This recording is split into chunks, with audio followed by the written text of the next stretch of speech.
Assalamualaikum Ustazah. Waalaikumsalam warahmatullahi wabarakatuh. Nggih, monggo Ibu. Mau nanya agak lebih ke teknis saja ya. Nggih.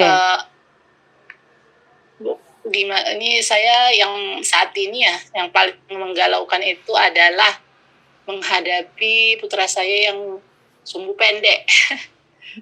Ya gimana ya, udah mulai gampang banget marah. Ya Bu.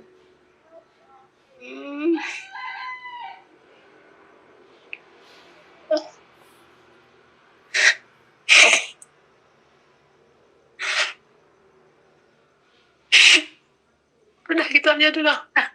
Putranya usia berapa nggih Bu? Nyuwun sewu. SD kelas 2. SD kelas 2. Mohon untuk tidak dimatikan dulu Bu. Nggih. Oh ya. Nggih, bismillah. Baik, Ibu Rida yang dimuliakan Allah Subhanahu wa taala.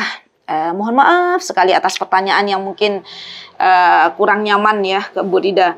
Kira-kira anak kita ketika mudah marah, mohon maaf sekali. Itu kira-kira ada ndak figur di rumahnya? Ndak usah jawab siapanya, tapi ada nggak figur yang dia lihat di rumah ya, yang mudah emosi, sumbu pendek? Adakah Bu? Tidak usah disebutkan siapanya. Ya ada ya mungkin ya, tapi maksud saya gini, kayak nggak sampai segitunya. Memang adalah ya, kami orang tuanya memang kadang emosi gitu ya, tapi saya pikir saya tuh nggak sampai segitunya, ayahnya juga nggak sampai segitunya gitu, tapi kok dia tuh aduh ya Allah.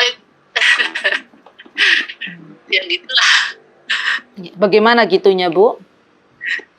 Ya cuman bercanda aja, ini lagi ngobrol misalnya, lagi ngobrol sama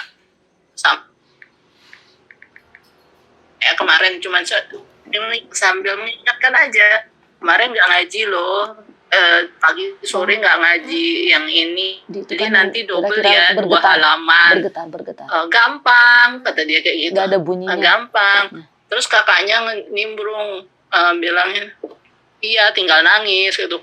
Dia langsung emosi, wah langsung dia tendang meja, marah, terus hampir kena ayahnya kayak gitu. Pokoknya langsung itu marah, dan dia tidak pernah, dia susah sekali minta maaf. Ya udah dicontohkan sudah, tapi ya mungkin saya kurang doa ya. Tapi mungkin ya alhamdulillah jazakillah khairan, saya udah diingatkan, saya mungkin kurang kenceng doanya, tapi mungkin ada cara yang lebih teknis ya, yang bisa untuk nangani anak seperti itu. Baik Ibu, baik. Tadi dari kisahnya Ibu ya, saya bisa menangkap sedikit juga ketika mengatakan kepada anak Ibu ya, kemarin nggak ngaji nak, hari ini harus ngaji 2 ya, begitu ya Ibu ya tadi ya. Kemudian kakaknya menimpali, ya nanti nangis, gimana tadi? Iya enggak, kan dia bilang gampang, dia bilang gitu pertamanya. Habis itu terus bilang iya gampang, tinggal nangis pas disuruh. Nah dia langsung emosi tuh, langsung marah, ngedendang meja semua segala macam, teriak-teriak. Ya, dan betul. Itu bukan sekali itu contoh, itu yang terbaru. Maksudnya dia memang gampang sekali marah, emosi gitu. Susah diajak canda dikit marah. Ya. Tapi dia mencandain orang mau. Baik. Berarti ketika misalnya kakaknya itu mengatakan ya gampang tapi tinggal nangis, itu secara tidak langsung Bu ya, mohon maaf sekali, itu membuat luka di dalam hatinya. Jadi kalau saya belum kenal dekat ya dengan putra Ibu tersebut, anak-anak yang memiliki hati yang halus teman-teman, memiliki sensitif ya, itu paling tidak suka yang namanya dibully. Dia tidak mau yang namanya, walaupun hanya dikatakan kamu cengeng, kamu gampang nanti tinggal gampang nangis, itu rasanya tuh hatinya tuh tidak terima ya. Biasanya anak-anak yang sensitif mudah sekali dia tidak mau dibully-bully seperti itu. Maka coba Ibu ajak kerjasama ya kakaknya, terutama kakaknya laki-laki atau perempuan, Bu? Perempuan.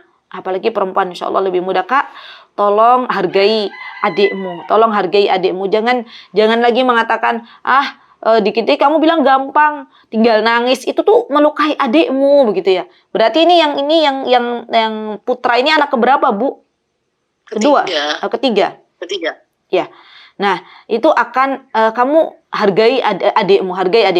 Dan coba ibu kalau misalnya ini hanya tips ya, misalnya anak-anak itu akan lebih suka kalau misalnya kita barengan ngajinya dalam satu tempat. Maksudnya sudah pernah dicoba belum?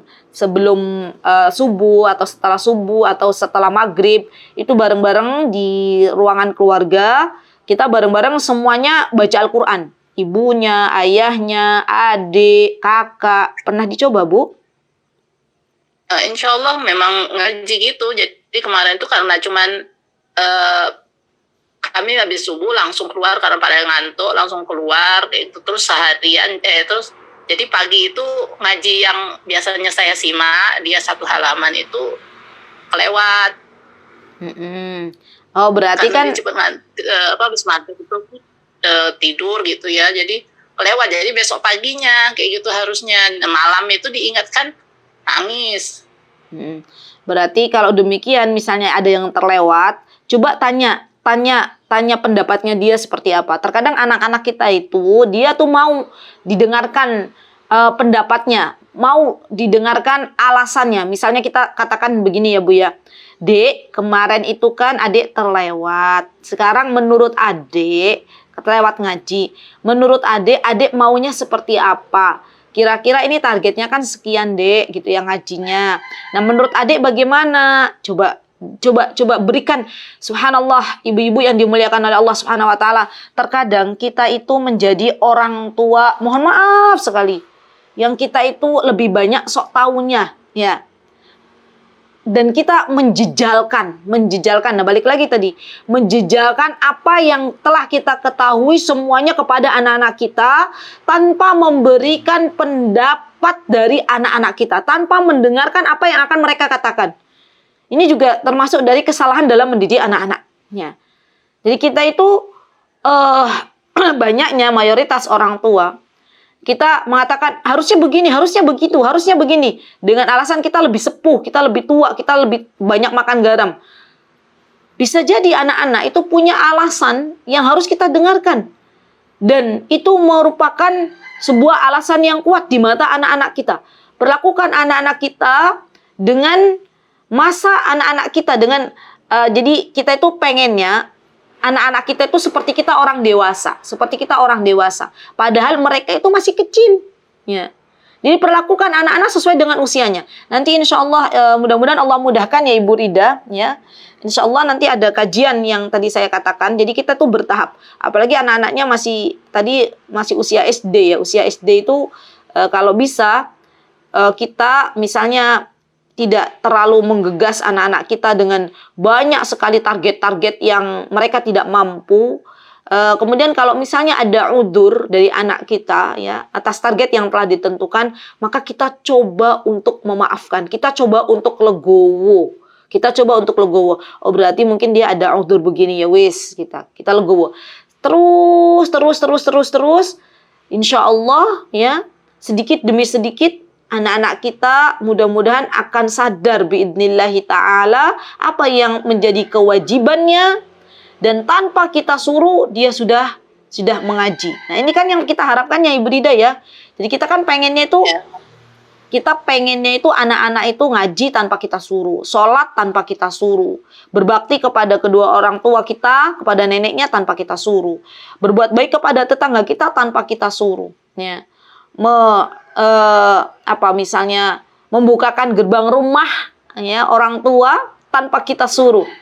Itu sebuah kebanggaan ya, sebuah kebahagiaan untuk kita sebagai orang tuanya. Nah, maka di antara caranya tadi tidak mudah untuk memaksa anak-anak kita. Kalau kemarin misalnya karena alasan adik keluar bersama-sama keluarganya, kemudian ada terlewat mengaji, kita dengarkan dulu alasannya kenapa Dek tidak mau mengaji kemarin. Dengarkan dulu kalau memang alasannya itu kuat. Oh ya udah, berarti sekarang adik maunya seperti apa? Coba ya. Kalau sampai anak kita, biasanya anak-anak yang tidak biasa untuk dimintai pendapatnya, mereka akan bingung. Mereka belum bisa menyampaikan pendapatnya karena kita terbiasa menjejali, ya. Karena kita terbiasa pokoknya ya harus kayak gini, harus ngikutin mama papa, harus ngikutin ayah ibu, harus ngikutin umi abi. Jadi anak-anak kita itu bingung, mikir terus kepiye gitu ya. Kita bilang, terus menurut adik bagaimana? Dia bingung. Itu biasanya anak-anak yang biasa dijejali. Maka coba berikan pilihan. Adik, kalau adik maunya seperti apa? Terus kalau tidak bisa juga, menurut adik mau pilih yang mana? Yang A atau yang B? Ya, kita coba untuk memberikan pilihan ya kepada anak-anak kita. Kemudian coba kita hadapi anak-anak kita dengan ketenangan. Ketika menghadapi anak-anak kita itu, kita sebagai orang tuanya, kalau anak-anak kita sedang tantrum, sedang emosi, maka kita pun harus menghadapinya dengan penuh ketenangan. Karena kalau kitanya ikut-ikut emosi, berarti sama aja sama anak kita. Ya. Kita coba untuk menenangkan diri kita sebagai orang tua baru. Setelah dia selesai ya, kemudian kita tanya, tadi kenapa marah-marah? Apa yang membuat hati adik jadi tidak tenang? Kira-kira apa? Coba ceritakan. Nah, ini juga penting ya, Bu. Kita itu banyak-banyak menjadi pendengar yang baik untuk anak-anak kita. Nah, ini juga penting, Ibu ya, karena anak-anak yang dia terbiasa bercerita kepada kedua orang tuanya, apapun itu kita akan lebih mudah untuk dekat dengan anak kita, yang pertama. Yang kedua, jika ada masalah dalam diri anak kita akan lebih mudah mengetahuinya lebih dini. Ya, saya pernah menemui seorang anak, ini kasus ya yang pernah saya hadapi. Ketika itu dia sudah kelas 3 SMP ya. Dan mamahnya, mami, dia manggilnya mami. Maminya datang ke rumah saya dan mengatakan, "Bun, ini putri saya itu ternyata saya dapat laporan dari teman saya yang sama menyekolahkan putrinya di sekolah yang sama dengan putri saya. Ternyata anak saya itu, putri saya itu dia berteman dengan laki-laki yang bukan muslim gitu ya. Dan saya khawatir begini. Banyak teman-temannya itu yang ternyata bukan muslim, dia nggak pernah cerita ternyata begini. Nadanya tinggi ya di hadapan saya. Ketika itu saya diem aja. Dan saya katakan kepada maminya, "Oke, sekarang mami maunya apa?" Katanya, "Saya mau bagaimana nih anak saya biar nggak bergaul dengan orang-orang non-muslim, karena saya takut nanti dia ikut-ikutan jadi keluar dari Islam begini." Terus saya bilang, "Ya sudah, nanti insya Allah pekan depan mami bawa putrinya ke sini, bawa ke rumah saya. Tapi izinkan hanya saya dan putri mami berdua ya. Mami nggak ikutan. Mami pulang aja. Nanti kalau udah selesai saya ngobrol sama putrinya mami. Nanti mami jemput lagi." Oke, kita sepakat ya. Kemudian saya coba untuk ngobrol dengan putrinya. Dan ternyata apa yang terjadi? Yang terjadi putrinya itu berkisah, mau cerita ke saya begini. Saya katakan, "Kenapa enggak mau cerita nak ke mami?" "Oh, gimana mau cerita, Bun?" Saya manggilnya Bun. "Orang mami aja saya belum apa-apa sudah marah-marah," katanya ya. "Saya kalau mau cerita-cerita takut dimarahin. Ya memang mami tuh sama papi sibuk dengan showroomnya masing-masing," katanya gitu. Jadi saya tuh enggak ada waktu untuk cerita, katanya. Subhanallah. Penuturan yang polos dari seorang anak ya. Masya Allah. Ternyata dia tuh kehilangan waktu untuk bercerita. Ya, jadi balik lagi ya Bu. Nanti insya Allah secara